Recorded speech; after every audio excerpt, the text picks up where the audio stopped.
जी श्रीमती ने यहाँ लोनावला में 13th वर्कशॉप का कार्यक्रम रखा है और ये जो स्थान है ये है रिजेंटा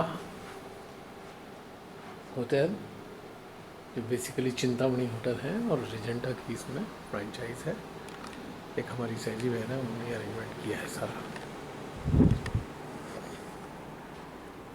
श्रीमाता जी पता नहीं कहाँ कहाँ बुला लेती हैं।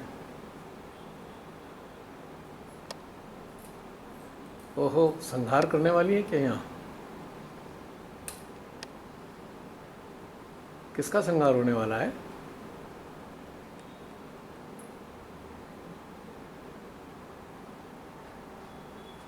बड़ा बढ़िया गजब का फोटो है।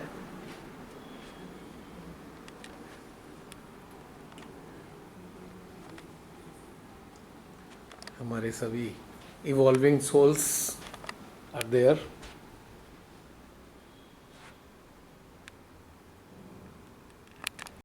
थर्टीन्थ वर्कशॉप में आप सभी का स्वागत है। श्रीमाता जी की अनुकंपा के परिणाम स्वरूप हम सब यहाँ पर आज उपस्थित हैं।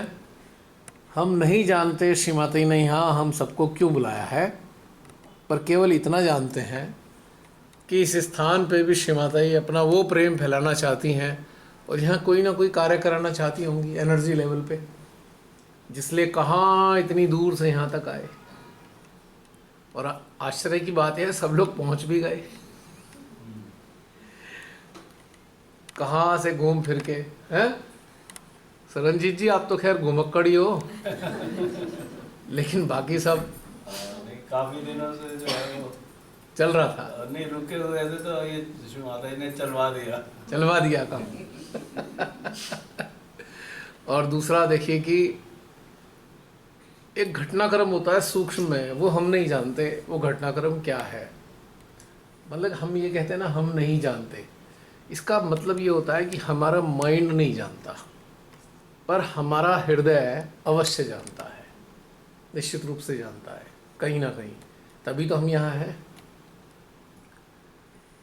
और एक बहाना होता है, बहाना कि भाई हमारे यहाँ प्रोग्राम रखा गया, सुनीता बहन इन्होंने बुलाया। जब उन्होंने कहा था तो मैंने कहा अच्छा आप आएंगे सब लोग यहाँ तक। मैंने देखते हैं भाई, क्यों सुनीता बहन? हाँ, मैंने पहला आपसे क्या कहा था? काफी दूर है कि भाई पता नहीं पहुँचेंगे सब लोग। हम तो खैर लुढ़कते पुढ़कते पहुँच ही जाते हैं, आज भी पहुँच गए जैसे तैसे लुढ़कते हुए। लेकिन बाकियों के लिए थोड़ा सा लगता है कि भाई सारी बॉन्ड्स होते हैं और भी अनेक तरीके की प्रॉब्लम्स होती हैं, संसारिक जीवन है, उसमें बहुत सारी चीज़ें हैं। हम उनको कहीं किन्हीं चीज़ों को हम प्रायोरिटी देते हैं, इस कारण से कोई चीज़ें हम अवॉइड करते हैं, कोई चीज़ें हम कर पाते हैं। There are so many things are there. उसके ऊपर परमेश्वरी की इच्छा है।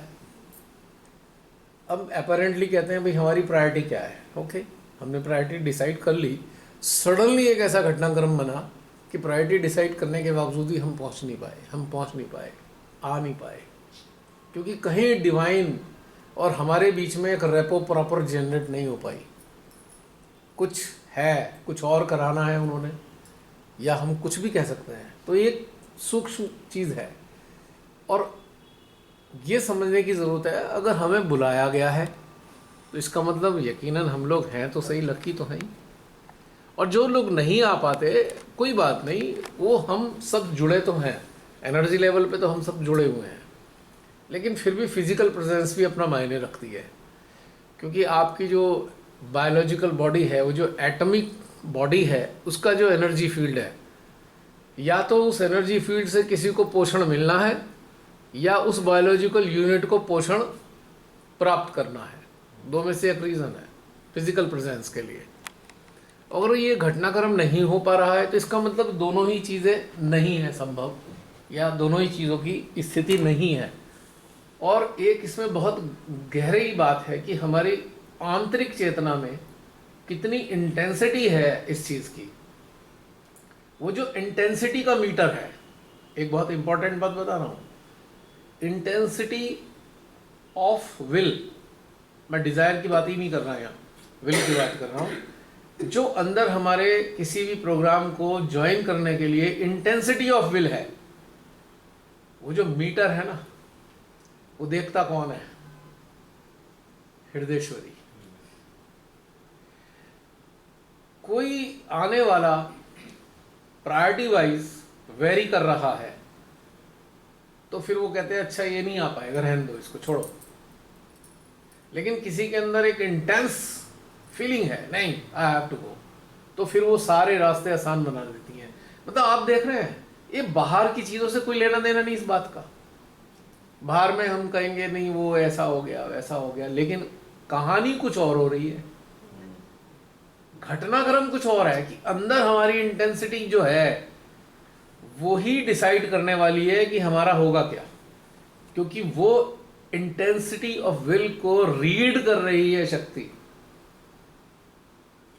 हम किसी से कह सकते हैं नहीं नहीं हम बहुत आना तो चाहते थे पर आ नहीं पाए, हमने अपरेंटली कह दिया, लेकिन जो अंदर बैठी माँ जगदम्बे है ना, वो हमारी विल की इंटेंसिटी को रीड कर रही हैं कि भाई इसमें अप टू द मार्क है या नहीं रीडिंग में। और जहां अगर वो कम हुआ तो उन्होंने कहा भाई हटो, छोड़ो।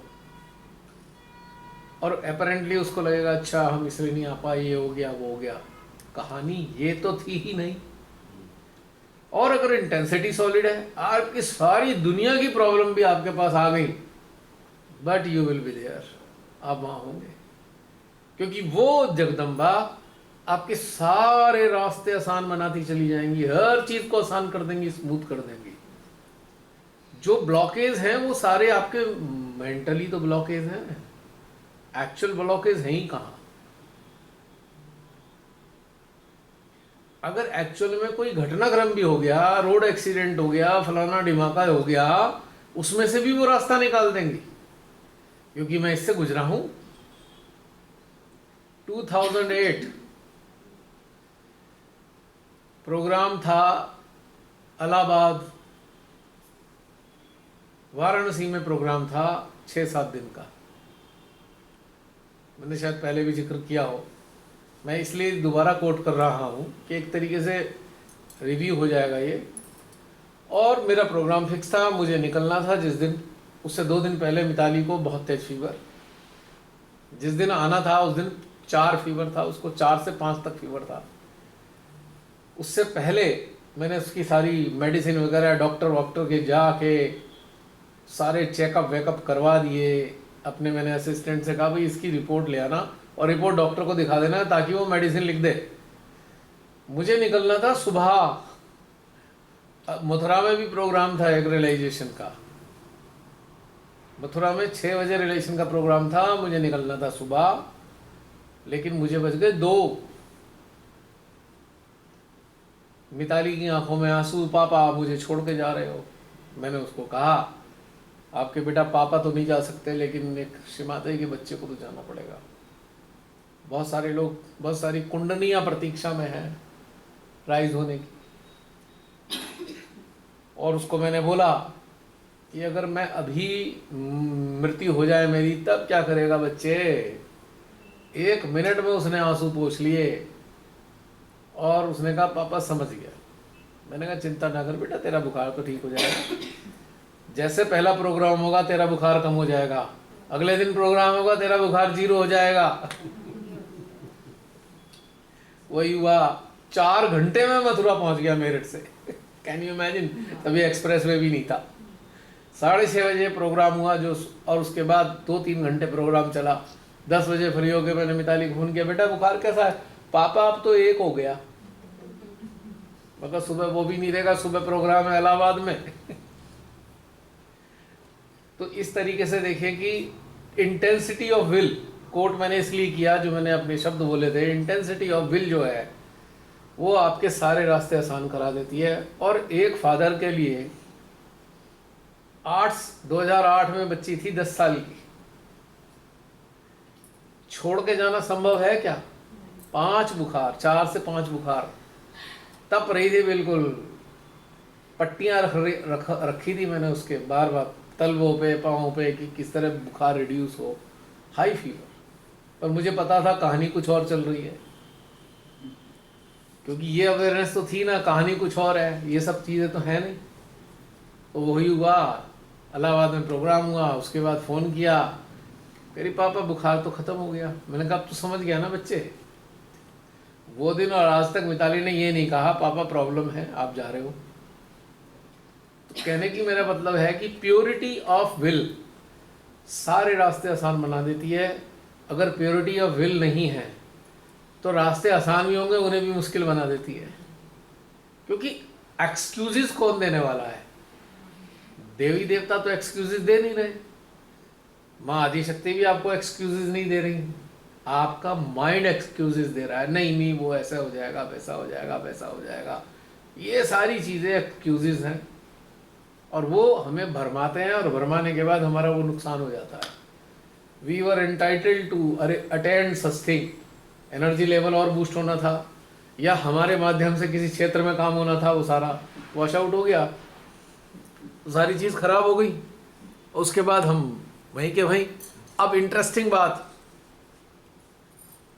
ट्विस्ट, जिन्होंने ऐसा मान लिया ऐसा हो गया, ऐसा हो जाएगा, वैसा हो जाएगा, बाद में उन्हें इतना भयंकर रिग्रेट, इतना रिग्रेट, तो फिर उन्हें परमेश्वरी वो समझाती हैं कि भाई तू खामखाई फ्रेंड बट कर रहा है, मैं बैठी थी ना।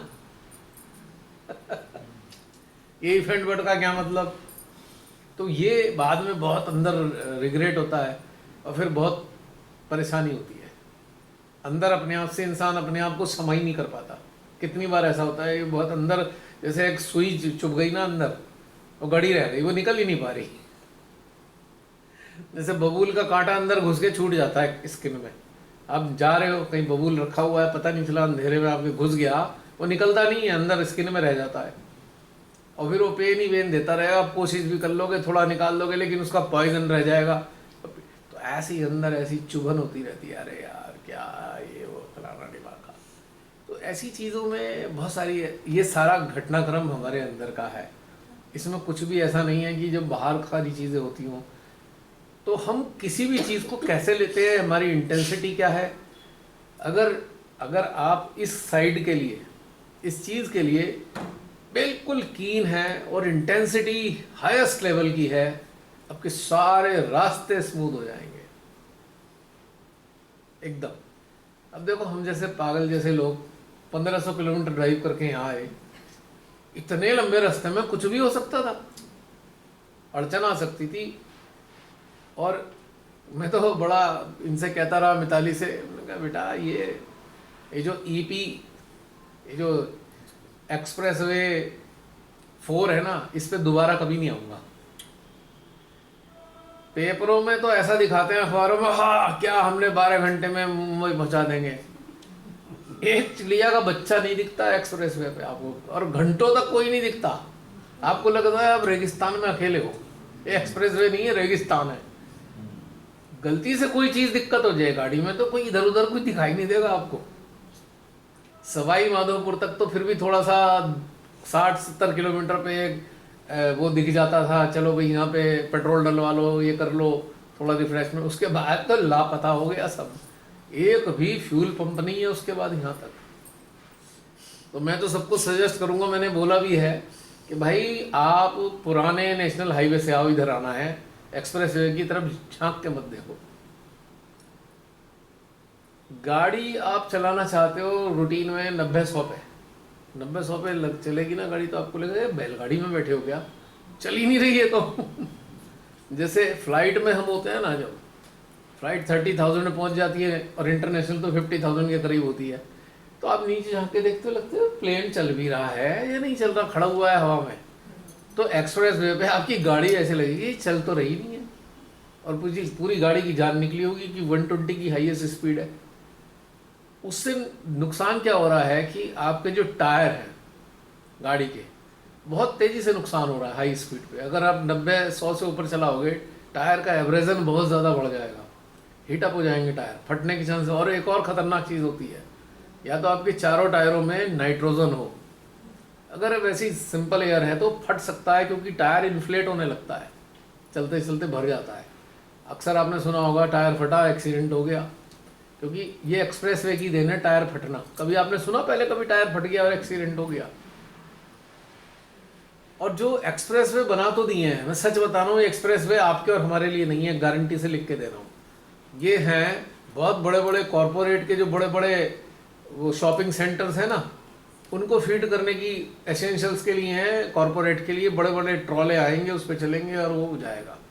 और कॉस्ट क्या बताऊं आपको, आने जाने में 5000 का टोल लगेगा कम से कम, यहाँ बता रहा हूँ आपको।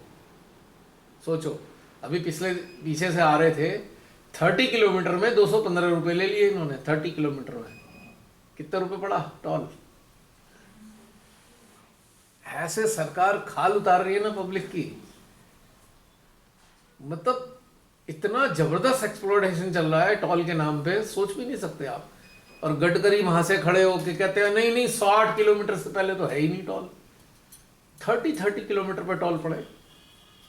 और गलती से आपने कहा भाई, और एक और चमत्कार कर रखा है इन्होंने, खेल देखो क्या है सरकार का और उसका ठेकेदारों का, टोल वालों का।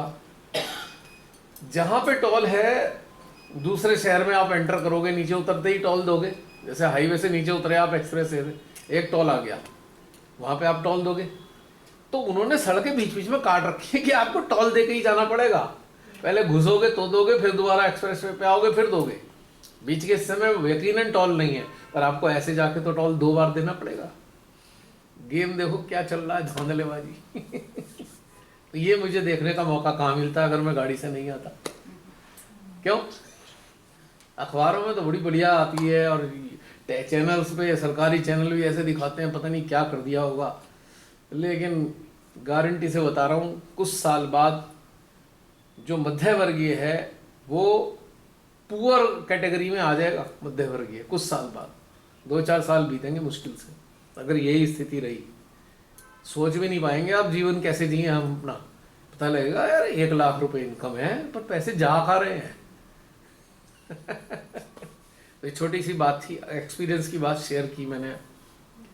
तो जो पुराना है ना आगरा वाला highway, Agra Mumbai highway, best, क्या सड़क बनी हुई है मक्खन जैसी। उसे वो है NH52, वो सही है काफ़ी। हालांकि टोल तो उसमें भी बहुत भयंकर है, पर फिर भी सड़क सही है, मतलब कुछ तो दिखता है। मुझे इतनी बोरियत चढ़ने लगी, मैं कहा भैया हम ही अकेले हैं, कोई है ही नहीं इधर उधर। एक बड़ी मुश्किल से कोई ट्रक दिखाई दे रहा है दूर, बस खत्म, है ही कोई नहीं। आज की हालत खराब है एक्सप्रेसवे की। मैं मेरठ से ही एक्सप्रेसवे से चढ़ा हूँ, ईस्टर्न पेरिफेरल। वहाँ पे तो थोड़ी बहुत दिखाई भी दे गई 5-7 गाड़ियाँ। उसके बाद जब इधर आ गए, ये समझ लीजिए कि आप जयपुर वाला पार करने के बाद, तो फिर तो सब चीज़ नदारत। वो तो फिर सवाई माधोपुर के पास में सड़क वैसी इन्होंने बीच में से काट रखी थी, नीचे उतर के जाना पड़ा। तो थोड़ा सा अंदर आए, फिर ईस्टर्न पेरिफेरल इस पे आ गए हम एक्सप्रेसवे पे। पर it is not a good experience. Ratlam तक बढ़िया नहीं है। तो जो भी आए नेशनल हाईवे से आओ, सबसे बढ़िया है नेशनल हाईवे, ये कहना था मेरे को। कभी आप लोगों का मूड बने तो मैं तो इसलिए बता सकता हूँ। और 1500 किलोमीटर है इधर से, तो आपका 1600-1700 किलोमीटर हो जाएगा। 500-550 के आप एक स्लैब बना लो, डिसाइड कर लो डेस्टिनेशन, हो जाएगा। सबसे पहला हॉल्ट मेरा रतलाम में था 800 किलोमीटर के बाद। दूसरा हॉल्ट हुआ नासिक 500 किलोमीटर, और तीसरा हॉल्ट यहाँ 200 किलोमीटर। तो 1500 किलोमीटर ऐसे पूरा हो गया। तो मेरा कहने का मतलब था, जो इंटेंसिटी ऑफ विल है दैट मैटर्स, और उसी को ही डिवाइन जो है अंदर बैठे हैं वही मॉनिटर करते हैं कि भाई ये जो यूनिट है, ये जो यूनिट है इसके अंदर है क्या। बहुत से लोग कहेंगे यार हमारे तो कभी काम ही नहीं बनते। तो ऐसे लोगों से मैं कहना चाहता हूं कि आपकी इंटेंसिटी चेक करो ना, कि इंटेंसिटी क्या है अंदर। कुछ तो ईश्वर मदद करेंगे, कुछ आपके प्रयास होंगे। कोई भी काम हो, चाहे संसारिक काम ही क्यों ना हो, आप अपने अंदर मॉनिटरिंग करनी चाहिए कि भाई हमारी किसी भी काम के प्रति क्या इंटेंसिटी लेके बैठे हैं हम अंदर। वही सारी चीज है, सक्सेस या अनसक्सेस का खेल चल रहा है। ये मैंने अच्छी तरह महसूस किया ये बात। तो ऐसे बहुत सारी चीज़ें होती हैं जीवन में, हम इस वाले जीवन को कई बार हल्के से ले लेते हैं, अरे नहीं ठीक है अब नहीं, अच्छा अगली बार देख लेंगे। तो अगली बार में हमारा जो अपडेट और अपग्रेड होना था वो तो मिस हो गया। बहुत से हम में से कहेंगे नहीं नहीं भाई वो YouTube पे तो सारी चीज़ हैं, YouTube अलग है, ये अलग है, कोई नहीं आ रहा वो भी ठीक है, वेल एंड गुड, या कोई अपनी सोच है। पर मेरा मानना ये है, आप सब लोग जो भी लोग आए हैं, डिफरेंस में समझ में आया है? रवनी बहन तो खैर मेरे ख्याल से शुरू से ही आ रही, डिफरेंस समझ में आता है। और दूसरी बात, एक रास्ता खुल गया, घूमने का मौका मिलता हर बार।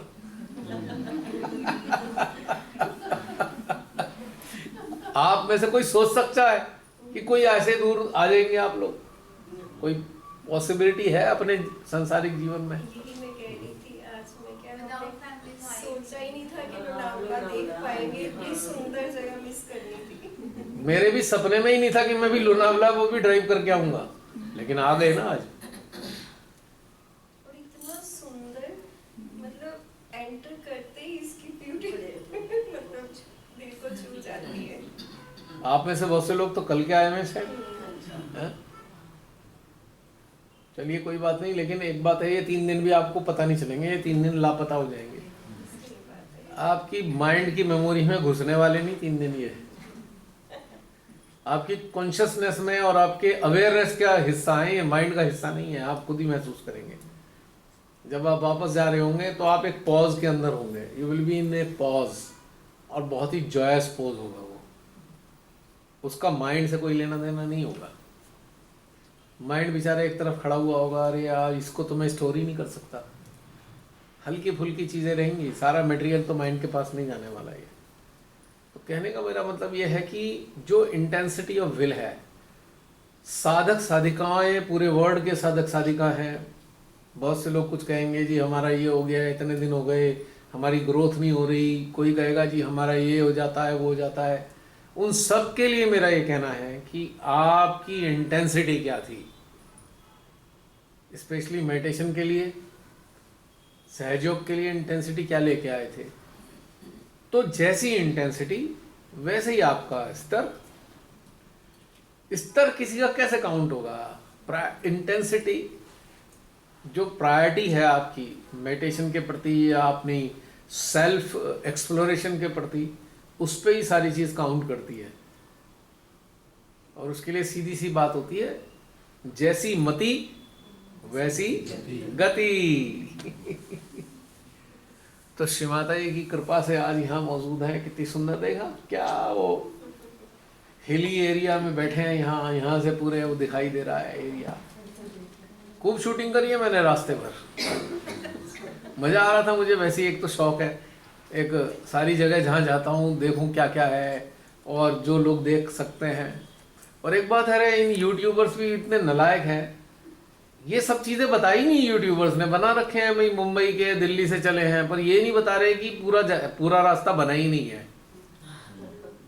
उन्होंने सारा गायब कर दिया, उसमें डिटेल ही नहीं देते कि बना ही नहीं है। तो बस ये दिखाएंगे हाँ ये हो जाएगा वो हो जाएगा, कुछ नहीं हुआ, बेकार है एकदम। आज की तारीख में एक्सप्रेस वे बिल्कुल बेकार है मुंबई आने के लिए। ट्रकों के लिए, ट्रॉलों के लिए ठीक है, जिनके पास 3-4 बंदे होते हैं, उनमें आधे तो मैकेनिक ही बन चुके होते हैं, पर एक आम आदमी के लिए नहीं है ये, सच्ची बता रहा हूँ।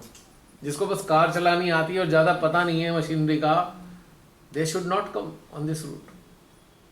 और वो कहते तो है ना, टोल फ्री ले लो 1033 पे, पता नहीं कब आएगा आपकी हेल्प करने और कौन आएंगे, उनकी भी तो गारंटी नहीं। उन लोगों के साथ कौन आने वाले हैं, वो सही है या गड़बड़ है, ये भी तो नहीं पता।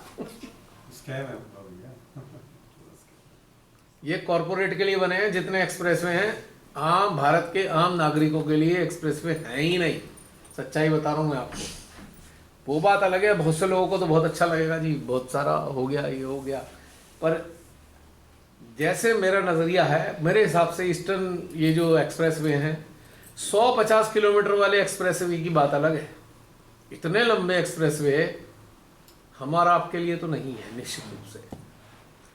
फैमिली को गलती से ले आए ना आप, चाहे दो तीन गाड़ी भी साथ आई हैं, पूछना फैमिली से, कहेंगे कहाँ ले आए जंगल में हमें, बस आप दिख रहे हो और ये चारों तरफ की वो दिख रही है हरियाली थोड़ी बहुत, बाकी तो कोई है ही नहीं यहाँ पे। परिवार को बिल्कुल नहीं मजा आने वाला इसमें। और अकेला कोई आ गया तो उसको तो घिग्गी बन जाएगी, मैं अकेला ही चल रहा हूँ यहाँ, ना आगे ना पीछे, गाड़ी खराब हो गई तो कहाँ जाऊंगा। सच्ची बता रहा हूँ ये लिटरली। हाँ, कोई आना चाहता है, 2-3 गाड़ियों को कन्वॉय बना के आ जाओ। किसी गाड़ी खराब हो गई, उसमें आपको खींचने वाला भी आपके पास अरेंजमेंट होना चाहिए। आजकल अमेजन पे मिल जाता है 2,500-3 हज़ार का टोइंग बेल्ट बनी होती है, उसमें हुक लगे होते हैं, वो रखो गाड़ी में, पूरा सामान रखो, फ्यूल का उसका एयर पंप रखो, पंचर किट रखो। यहाँ कुछ नहीं मिलने वाला इसमें। रात को भी आपने ड्राइव किया ऐसे में? नहीं, रात में नहीं, रुके ना, रुक के आए ना, बताया तो था मैंने पहले हाल्ट रतलाम में। नहीं, मतलब जैसे 10 बजे तक तो अगर ड्राइव नहीं, दिन में किया है। 7 बजे तक हम हर जगह पहुंच जाते थे। रतलाम भी 7 बजे तक पहुंच गए, उसके बाद नासिक भी 7 बजे तक पहुंच गए। लेकिन इतना कहूँगा, रतलाम से नासिक का जो रूट है ना, क्या ब्यूटीफुल रूट है। इतना सुंदर रास्ता मैंने नहीं देखा, मतलब प्लेन्स के अंदर। और नासिक से यहाँ का रास्ता भी बहुत सुंदर है। थोड़ा सा हालांकि बीच बीच में अभी थोड़ा चल रहा है डेवलपमेंट, लेकिन रतलाम से नासिक का तो एक क्लास रूट, क्या व्यू आता है, मतलब दिल गदगद हो जाता है। कभी कभी तो मुझे शक होने लग रहा था मैं हिमालय में तो नहीं घूम रहा, इतना खूबसूरत वास्तव में। कभी अगर आना ही हो ना तो नेशनल हाईवे से आओ, स्टॉप लो 3-4, आगरा वाले रूट पे लो, पहला चाहे कोटा रुक जाओ, कोटा के बाद आप रतलाम आ जाओ, रतलाम के बाद आप इधर आ जाओ, ऐसे कर सकते हो। मुझे तो यहाँ थोड़ा ज़्यादा जो है डिस्टेंस कवर एक दिन में करना इसलिए पड़ा, मैं चाह रहा था लंच तक यहाँ पहुँच जाऊँ, वरना तो मैं आराम से आता 500-550 किलोमीटर करके तो शाम तक पहुँचते हैं आराम से यहाँ पे। लेकिन कोई ड्राइव करने का शौकीन हो तो उस हाईवे से ज़रूर आओ। नासिक से लेकर रतलाम से नासिक का क्या रास्ता है, नेशनल हाईवे 52, ब्यूटीफुल, सड़कें भी इतनी शानदार, और दिल भी लगेगा निश्चित रूप से। अब दिल का ही तो खेल है, दिल था, यहाँ आ गए आप लोग, दिल ही ना होता तो फिर क्या होता। तो सबसे पहले सेशन शुरू करने से पहले मैं तो आमंत्रित करूंगा हमारी सुनीता बहन को कि आपके कुछ शब्दों की ज़रूरत है यहाँ पे। सारा अरेंजमेंट तो आप ही का है, हर बार की तरह।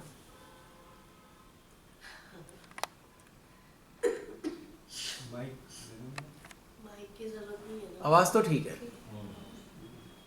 जय श्री माता जी सभी को। जैसे जब लोनावाला का तो बहुत टाइम से चल रहा था, पर जब भैया ने अनाउंस किया कि लोनावाला में होगा, तब से तो अभी तक सारी चीज़ें चल रही थी, ऐसे करेंगे। और जब मैं यहाँ आई थी तो मतलब मैं देख रही थी कहाँ करना है, यहाँ क्या नीचे भी है। और जब मैं यहाँ आई तो यहाँ का तो एक अलग ही था। माया ऐसे बैठी हुई है और सहस्त्रार पे इतनी एनर्जी, यही फाइनल कर दिया। और बहुत मतलब शब्द नहीं है मेरे पास बोलने के लिए, लेकिन मतलब मेरी खुद की भी तबीयत ठीक नहीं है, लेकिन आनंद इतना ज़्यादा है कि मेरे को ऐसा लग रहा है मैं क्या करूँ क्या नहीं। पूरा हार्ट एकदम गदगद हो रहा है, एकदम जॉय के साथ। सब लोग को देख के तो और ज़्यादा हो जाता है। बहुत अच्छा लग रहा है। माँ ऐसे ही हम लोग से सब कार्य कराते रहे जैसी उनकी इच्छा है। बाकियों से क्या कहना है वो तो बताइए। स्वागत वागत करना होगा।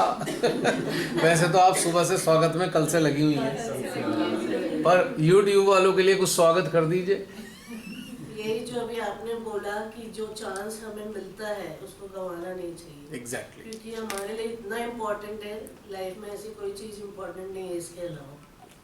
और ये माँ खुद होके हमें देती है, हम उसे एक्सेप्ट नहीं करते, तो हम ही लूजर होते हैं। तो नो डाउट। हमारी ग्रोथ चाहिए तो ये सब चीज़ें करनी, मतलब जब भी जैसे भी माँ बुलाती है कोशिश करे कि जाए।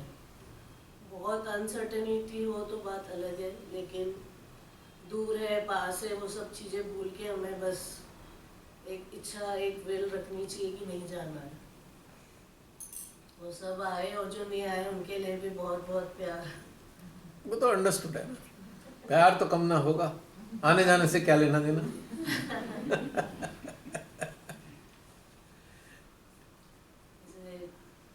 बहुत अच्छा लग रहा था, सुबह से आपका इंतजार था। हम लोग यही कर रहे थे, भैया अभी कब आएंगे कब आएंगे। आप लोगों के सहस्त्रार हाट क्या बता रहे थे, कितने बजे आऊँगा? कुछ तो होगा, कुछ तो सोचा होगा। हालांकि मैंने तो लिख दिया था पोस्ट लंच, लेकिन फिर भी पता नहीं होता ना भाई। अब ये भी नहीं पता हम आ कैसे रहे हैं, अब लोगों को ये भी तो नहीं पता ना कौन से मोड से आ रहे हैं। ये मेरे को तो पता था, मुझे लग रहा था कि आप बाय रोड ही आएंगे। आपका जीपीएस काम कर रहा था। नहीं, ये जीपीएस नहीं था, ये किसी पास्ट एक्सपीरियंसेस देखे थे तो उसमें लग रहा था कि भैया बाय रोड ही आएंगे। और ये भी था कि एक्सप्रेस वे के बारे में जरूर बताएंगे। अच्छा क्या बात है, कितना एक्यूरेट बताया भाई सिस्टम में। जब मैं एक्चुअली वृंदावन 2-3 बार गई हूँ तो वहाँ पे एक्सप्रेस वे पे जब गया वो बिल्कुल ऐसे ही खाली ही पड़ा है। वो फिर भी उसमें बहुत सारे लोग हैं। हाँ रहते हैं, पर वो तो मथुरा वाला नोएडा वाले पे तो बहुत लोग हैं। महामाया एक्सप्रेस यहाँ तो चिड़िया का बच्चा नहीं दिख रहा था। तो मुझे यही लग रहा था कि आपको एक्सपीरियंस कैसे रहा, ये शायद भैया जरूर शेयर करेंगे, पर इतनी जल्दी शेयर करेंगे। मैं तो इतना कहना चाहता हूँ, जो भी ड्राइविंग के शौकीन है, always avoid expressway, always avoid. एक तो बहुत कॉस्टली, पैसे की चलो कोई बात नहीं, लेकिन आपकी जो वियर एंड टीयर है कार की वो बहुत ज्यादा हो जाती है। भैया मुझे ये भी आया था कि आप टॉल के बारे में भी जरूर बताइए कि टॉल ही बहुत पड़ जाता है, आने जाने पे टॉल ही बहुत पड़ जाता है। अरे खाल उतार रखी है इन्होंने हमारी, सच्ची बता रहा हूँ। पहले टैक्स ले लेंगे गाड़ी खरीदने के टाइम पे, पहले तो जीएसटी, अगर आप 20 लाख की कोई एसयूवी ले रहे हो ना तो 50% टैक्स है। गाड़ी 10 लाख की जिसपे 10 लाख रुपए गवर्नमेंट टैक्स ले रही है, उसके बाद फिर रोड टैक्स ले रही है, उसके बाद सड़क पे चलने का टैक्स ले रही है। मतलब अगर आप कैलकुलेशन करेंगे, कोई 50 लाख की गाड़ी लेता है, इनकम टैक्स कितना देगा उस पे? वो 50 लाख की गाड़ी वाले की इनकम कितनी होनी चाहिए?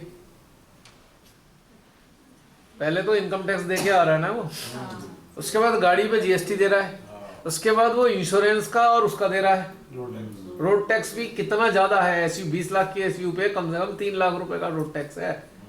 उसके बाद आप टोल दे रहे हो, मतलब क्या बदतमीजी है ये, लूटने का सिस्टम बना रखा है बिल्कुल। इसीलिए बहन मेरे को बड़ा दिल कष्ट हुआ इस बात का कि भाई ये तो पब्लिक को लूट रहे हैं, दे आर जस्ट लूटिंग।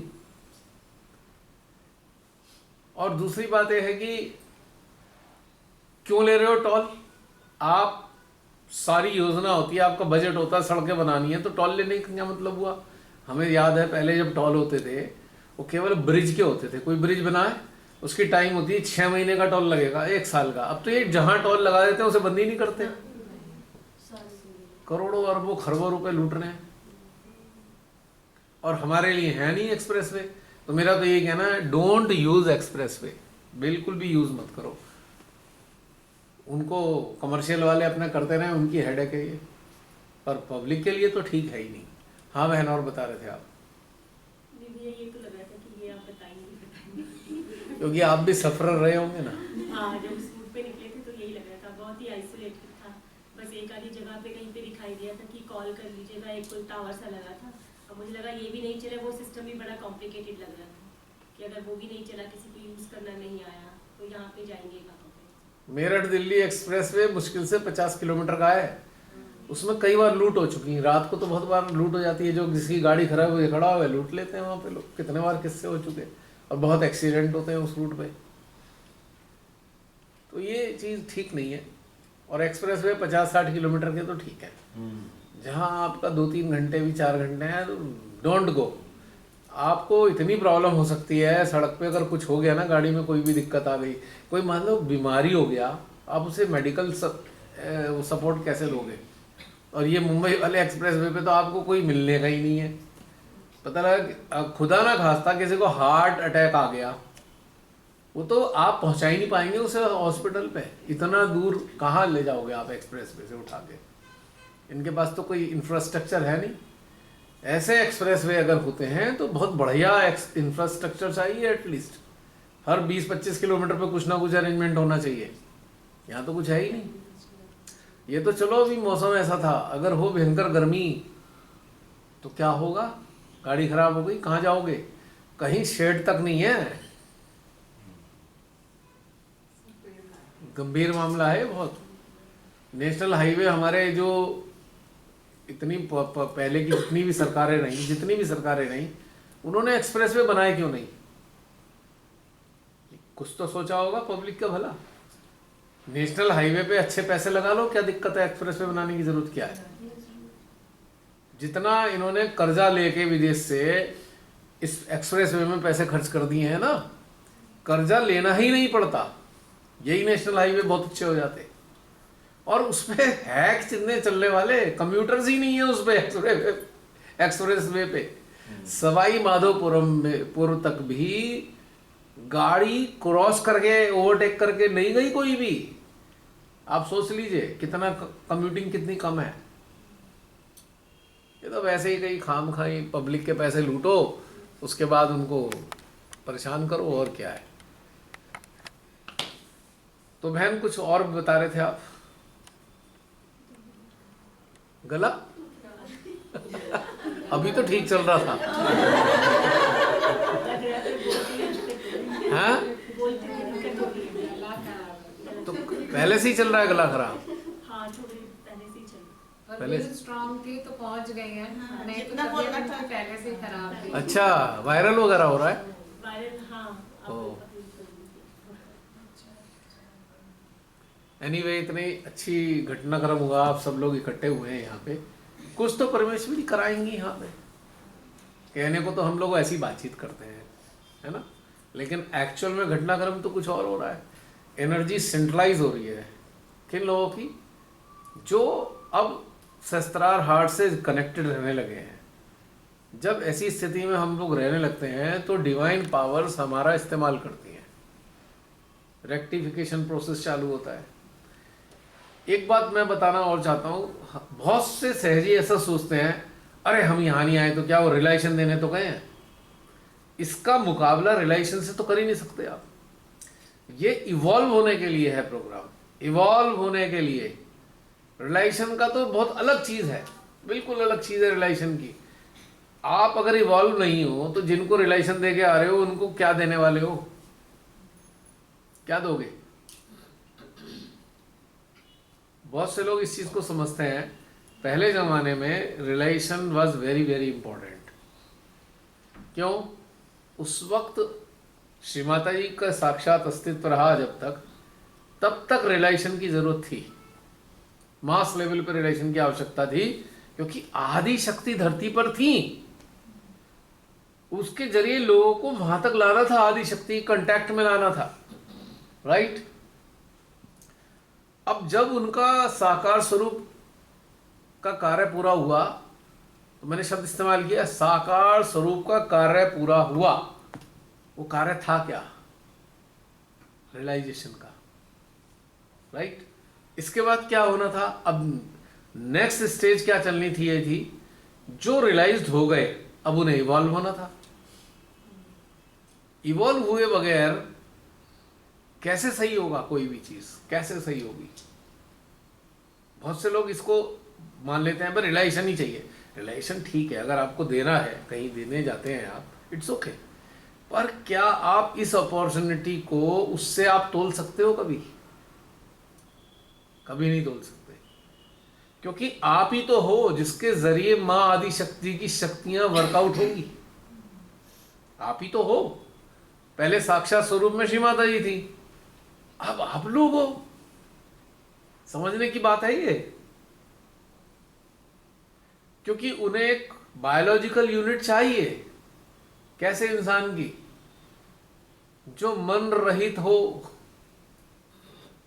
मन मुक्त चेतना वाला मानव चाहिए महाआदि शक्ति को, ताकि उनके जरिए कार्य ले सकें, वो सारी चीजों का करेक्शन ले सकें। अब आपने देखा, अरे ये तो बड़ी खराब चीज चल रही है, यहाँ तो बड़ा गलत हो रहा है इंसानियत के लिए, मैसेज कहाँ गया?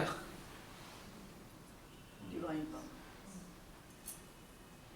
क्योंकि वो अंदर ही बैठे। आपने कहा ये तो बड़ा गलत हो, ये तो बहुत गलत कर रहे हैं, तो इंसानियत खतरे में, सीधा मैसेज वहां गया। मैसेज जाते ही उनके जो हाथ पैर यानी कि देवी देवता रुद्र एक्टिव हो गए। अब उन्होंने काम करना शुरू कर दिया। रिफॉर्मेशन कोई ऐसी बोलने से थोड़ी हो जाएगा, माँ ये ठीक कर दो, कभी भी नहीं होगा। आप उसमें शामिल हो क्या? पॉइंट की बात बता रहा हूं। Are you there? आपकी चेतना उस बुराई में शामिल है? मानवता के खिलाफ जो बुराई चल रही है, क्या आपकी चेतना उसमें शामिल है? इसका मैटर करता है। प्रार्थना करी, आपने पल्ला झाड़ लिया। किसी ने प्रार्थना करी, हमने तो प्रार्थना कर दी, महाकाली से प्रार्थना करके फारिग हो गए हम तो, पर आप उसमें शामिल तो हैं नहीं।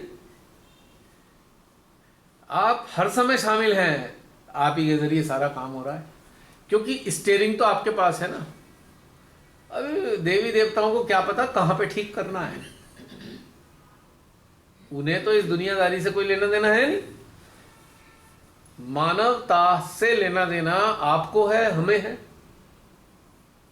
जो जागृत या प्रकाशित लोग हैं उनको ही तो मानवता से लेना देना है। देवी देवता तो सपोर्ट सिस्टम है, वो कहेंगे हाँ जी कहाँ काम लेना है हमसे, बताने वाले तो आप लोग हो ना, यहां काम लेना है। पॉइंट समझ में आ रहा है? अब इतनी बुरी दुर्दशा आप देख रहे हैं धरती पे इस वक्त, पूरी पृथ्वी पर दुर्दशा बढ़ती चली जा रही है। भारत में तो है ही, बाकी जगह भी तो देख लो। अभी ये जो है आपका कैलिफोर्निया, कितने दिन जला है? कैसे हुआ ये? क्या कोई कहेगा नहीं वो कैंपर्स आकर आग लगा के चले गए, कोई कुछ कहेगा, कोई कुछ कहेगा, कोई कहेगा शॉर्ट सर्किट से हो गया, अभी तक रीजन तो पता नहीं चला। इसी चक्कर में एक आपको बहुत इंटरेस्टिंग बात बताता हूं, बहुत ही इंटरेस्टिंग बात, बियॉन्ड इमेजिनेशन।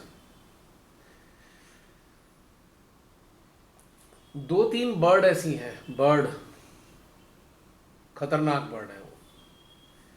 जैसे कैंपिंग करते हैं बहुत से लोग, कैंप फायर करते हैं, ये बर्ड ताक में रहती है। जलती हुई लकड़ी ले जाएंगी, जंगल में फेंक देंगी सूखी जगह, आग लगाती हैं बर्ड्स।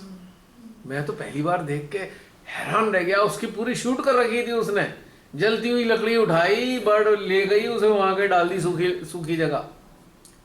उसके पास जो उन्होंने बैठे हुए थे सब रीड करने के लिए, उन्होंने कहा ये इसलिए लगाती हैं आग, वहां पे हैं जानवर, जब आग लगती है जानवर बाहर निकल के आते हैं, अभी उनका शिकार करती हैं। Can you imagine? मतलब मेरी तो खोपड़ी आउट हो गई इसमें का, कमाल है यार। ऐसा भी, मतलब birds are so intelligent. 3 bird बताइए, 3 बर्ड जंगल में आग लगाती हैं। तो ये सब जब चला, तो जो ये जानवरों को बर्ड्स की रीडिंग करते रहते हैं ना, उन्होंने ढूंढ के निकाला तथ्य, बाकायदा शूट किया हुआ है। 3 प्रकार की बर्ड ने, तीनों ने ही लकड़ी जलती हुई उठाई है अलाव में से, कैंप फायर में से, और उसे उठा के वहां जंगल में फेंका है वो। अब बताइए क्या कर लोगे आप? उन्हें शिकार चाहिए, नेचुरल एक फिनोमिना है, उनके भी भोजन का प्रबंध उन्होंने ऐसे करना है, सोचिए आप। पर इससे थोड़ा सा और ऊपर उठ के देखिए, वो आग उधर लग रही है किसी जगह, कहीं ना कहीं वहां ऐसा काम हो रहा है जो प्रकृति के खिलाफ है, मानवता के खिलाफ है। बर्ड्स ने लगाई, हम कहेंगे बर्ड्स कल्प्रिट हैं, पर उससे भी ऊपर उठ के देखो तो एलिमिनेशन प्रोसेस है। तो यानी कि एलिमिनेशन प्रोसेस हैज स्टार्टेड, और हम रिलेशन देने में लगे हुए, अपना पूरी एनर्जी उसमें लगा रखी है हमने। कहीं कैंप लगा लेंगे, अब कुंभ में भी कैंप लगा रखा, मैं इसके अगेंस्ट नहीं हूं, पर मैं ये कहना चाहता हूं कि जिनको रिलेशन देके लाओगे, आप कहां पर बैठे हो और उनको क्या देने वाले हो? कौन देगा उन्हें? कौन उन्हें रास्ते पे निकालेगा? कहेंगे श्रीमाता जी। अब श्रीमाता जी किस जरिए से काम करेंगी? आपका जो अवेयरनेस लेवल है आप उन्हें वही दोगे ना। और आपका अवेयरनेस लेवल बॉटम में है स्पिरिचुअली, तो आप उन्हें क्या दोगे? आप उन्हें कर्मकांडी बनाओगे ना, लालची बना दोगे। माँ के सामने बैठ दो तुम्हारे सारे काम हो जाएंगे, लालची बना दिया ना। पता लग रहा है कि सहयोग तो खत्म हो गया, सहज कल्ट जनरेट हो गया है। सहज कल्ट जैसे बाकी कल्ट है, एस्कॉन वालों को देखा है ना क्या करते हैं, कल्ट ही है ना, वो एक सेक्ट है ना। क्या वो ह्यूमैनिटी के लिए कुछ कर पा रहे? कोई भी अगर रास्ता देखो यहां आज वर्ल्ड में है, कोई भी ह्यूमैनिटी को कंबल तो बहुत लोग बांट देंगे, खाना भी बहुत लोग खिला देंगे, अवेयरनेस को इवॉल्व करने के लिए कोई काम कर रहा है क्या? केवल एक ग्रीड है ना। हाँ तुम वहां चले जाओ, ये ठीक हो जाएगी, वो ठीक हो जाएगी। मैक्सिमम जितने भी रास्ते दिखाई देते हैं वो रास्ते हैं ही नहीं, वो तो ग्रीड को फुलफिल करने का मीडियम है। They have become the medium of fulfilling the greed. तो क्या होने वाला है? तो इतने हाई टाइम में अगर हमारी प्रायोरिटी इवॉल्व होने की है ही नहीं, तो फिर हमारा कुछ होने वाला नहीं। और दूसरी बात, हम शिमाते के किसी काम के हैं भी नहीं। आई एम सॉरी, फैक्ट बता रहा हूं। आप लोग तो जानते हैं, पर YouTube पे ये सारी बातें जो सुनने वाले बहुत सारे सहजी भी हैं ना, जो सोचते हैं बस सहजी में आगे सारा कल्याण हो जाएगा ना, अंदर तो घुसना पड़ेगा। चुन चुन कर अपनी जो बाधाएं हैं, अड़चने हैं, उनको हटाना होगा चुन चुन कर। जो आपकी इस इंटेंसिटी को डिमिनिश करते हैं, आपकी जो इंटेंसिटी ऑफ इवोल्यूशन है उसको घटा रहे हैं। एक्सक्यूजेस चल रहे हैं अंदर, नहीं ये ठीक है, वो नहीं वो ठीक है। ये एक्सक्यूजेस आपके टाइम खराब कर रहे हैं।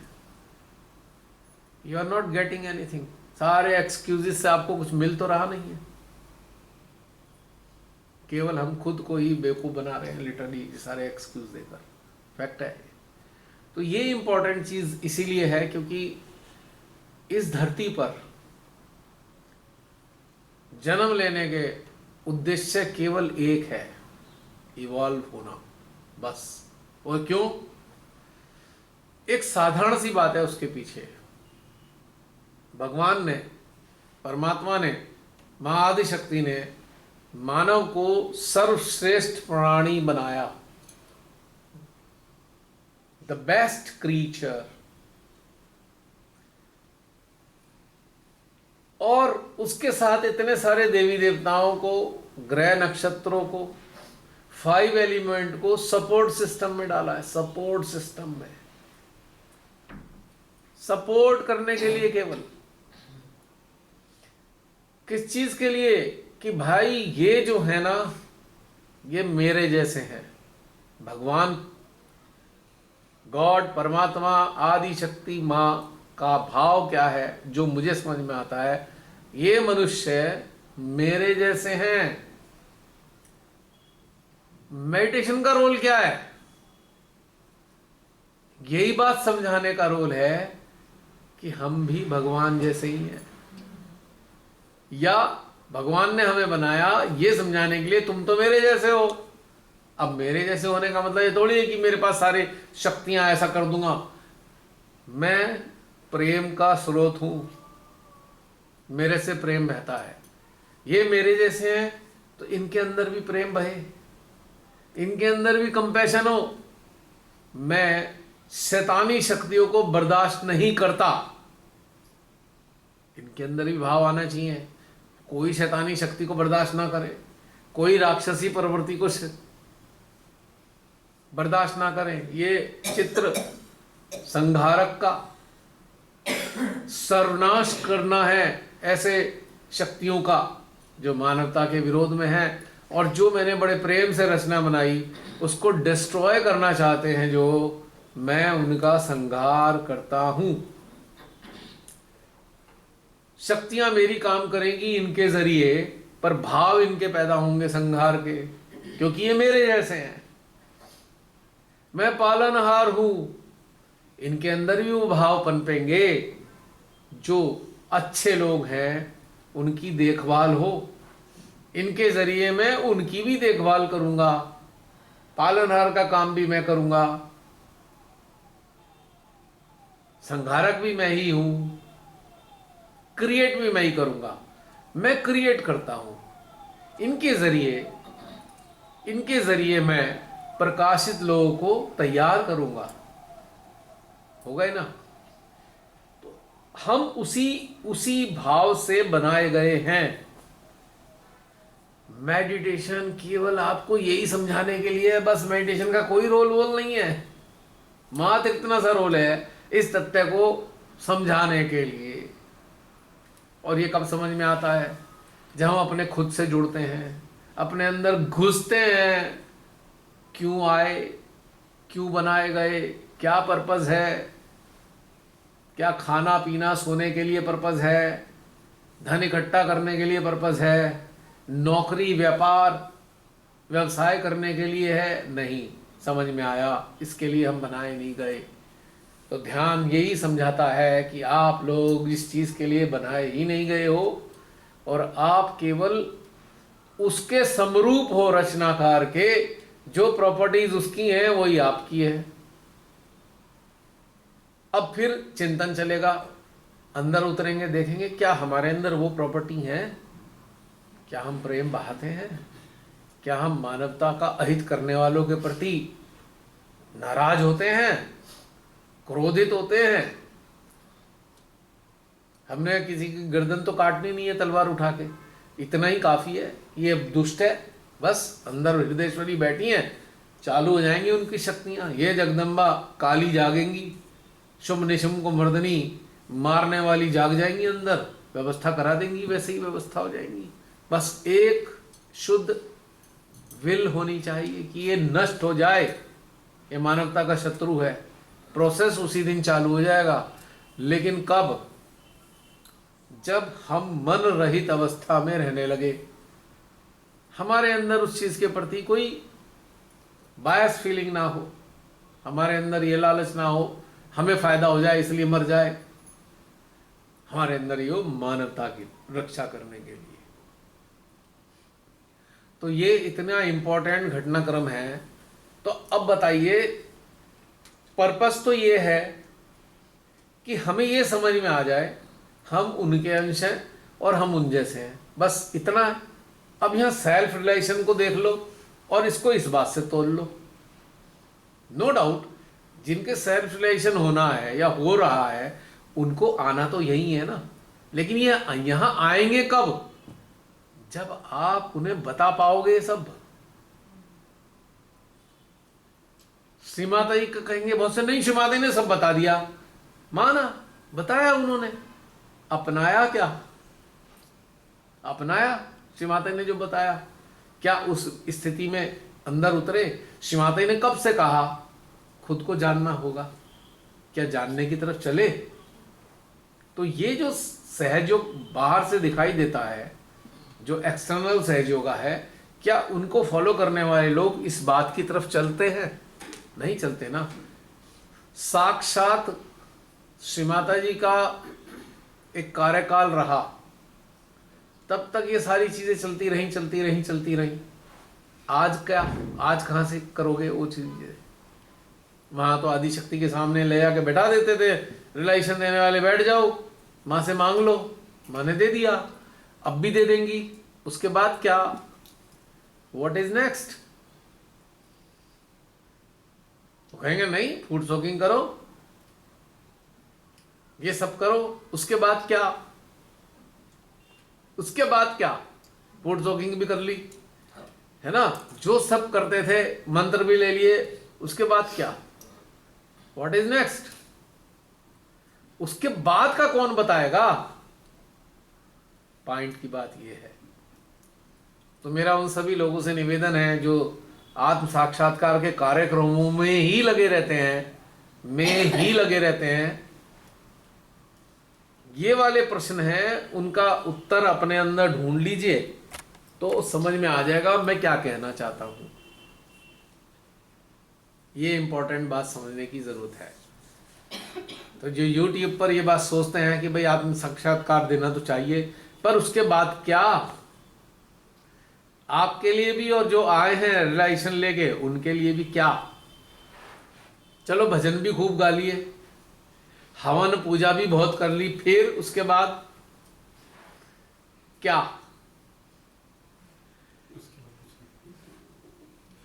उसके बाद महाप्रसाद, घर जाओ। ये बड़ा इम्पोर्टेंट है कि जो गहराई है वो प्राप्त करनी बहुत ही ज़रूरी है। श्री माता जी भी देख रही हैं कि कौन मेरे बच्चे आगे आएंगे और मेरे जो काम किए हुए हैं उन कामों को आगे चलाएंगे। उसके लिए बहुत ही ज़रूरी है कि हम वो गहराई प्राप्त करें और अपने अंदर जो चेंज है, अटैचमेंट अगर हमारी हट ही नहीं रही है, हम सहयोग कर रहे हैं 20 साल से, लेकिन हमारी अटैचमेंट वैसे की वैसे ही पड़ी हुई हैं, तो क्या हमने माँ ने हमें इसीलिए पैदा किया है कि इतनी अटैचमेंट को लेके आप चलते ही चले जाओ? तो वो अटैचमेंट से दूर जाना ज़रूरी है और इसके लिए ये वर्टिकल ग्रोथ ज़रूरी है। और इस तरह के जो सेशन हम कर रहे हैं तो इससे हमारी अटैचमेंट भी दूर हो जाती है और जो हमारा मन का प्रभाव है वो जब हटता है तब अंदर से एक आनंद खिलता है। तो वो अटैचमेंट, वो मन, वो हटाना है ताकि हम माँ की बनाई हुई सृष्टि का भी आनंद ले सकें, अपने आप का भी आनंद ले सकें। तो इसलिए ये बहुत ही ज़रूरी है, ये मेरा भी ज़रूर मानना है। बिल्कुल सही कहा आपने संजीत जी। अब ये बताइए कि अटैचमेंट कैसे हट सकता है, कोई भी बताओ। वैसे तो आपने बहुत सेशन अटेंड करके अनुभव भी किया, लेकिन फिर भी बताओ कैसे हटेगा अटैचमेंट? अटैचमेंट तो जब तक अपने आप से नहीं जुड़ेंगे नहीं हटेंगे। अपने आप से तो जुड़ना ही पड़ेगा। अपने आप से जो जुड़ के जो हमारी अंदर सूक्ष्म नाड़ियों में जो क्लियरेंस होती है ना, उससे अटैचमेंट हट रहे हैं मेरे तो। टेक्निकली बिल्कुल सही कहा उन्होंने, पर अटैचमेंट कब हटेगा एक्चुअल में? उसकी जानकारी अगर नहीं है कि ये हमारा अटैचमेंट है या ये है, तो हम समझ भी नहीं सकते उन बातों को। अंदर से ज्ञान भी वही आएगा कि ये चीज है, हम इससे अटैच हैं, तभी हमारा वो अटैचमेंट पर हम काम कर सकते हैं और उसको हटा सकते हैं। बिल्कुल नहीं सही। तो हम हटा भी नहीं सकते। और अंदर जब तक हम कनेक्शन से जुड़ेंगे नहीं, डिवाइन पावर हमारी अंदर आएगी नहीं, हमारी नस नाड़ियों की ब्लॉकेज खुलेगी नहीं, हमारे अंदर न ज्ञान आएगा, हम समझ भी नहीं सकते कि ईगो क्या है, अटैचमेंट क्या है। वो इतनी सूक्ष्म और सूक्ष्मतर अंदर भरी हुई है कि जब तक वो डिवाइन पावर हमारी नसों नाड़ियों को स्वच्छ न करे तो हम नहीं समझ सकते इस बात। बाकी तो ये है कि सब कहते हैं ऐसे कर लो कर लो, करना, और जब तक अंदर तम जुड़ेंगे और अंदर उस डिवाइन पावर को प्रवाहित नहीं होने देंगे तो हम कुछ भी नहीं कर सकते। और प्रवाहित होने के लिए भी समय चाहिए, ये नहीं कि बस प्रवाहित हुई और चल गए। और हर चीज का उसका देखना पड़ेगा कितनी देर प्रवाहित हुई, क्या क्या घटनाक्रम बना, और क्या एक एक शब्द एक एक भाव भी दिमाग में आ रहे हैं ना, उसको भी सोचना पड़ता है। अगर वो भी ना सोचें तो नेग्लेक्ट करें तो हम नहीं पकड़ सकते उन चीजों को। एक शब्द भी आया ना अंदर से कि उसका क्या महत्व है, ये क्यों आया, इसको कैसे डिलीट करना है, इसमें क्या कमी है और क्या दोष है, उसको हटाना बहुत जरूरी है। और ये नहीं समझेंगे तो नहीं हम समझ सकते कुछ नहीं। ना हम गहराई को पा सकते हैं, ना हम अटैचमेंट को समझ सकते हैं, ना वो अपने ईगो को समझ सकते हैं। बहुत सूक्ष्म सूक्ष्मतर अंदर है। एक एक भाव, एक शब्द, किसी ने एक लफ्ज भी बोला ना, उस पर भी विचार विमर्श करना पड़ेगा कि इसने ये शब्द बोला, मुझे बुरा लगा, मुझे ये चीज लगी या ये हुआ।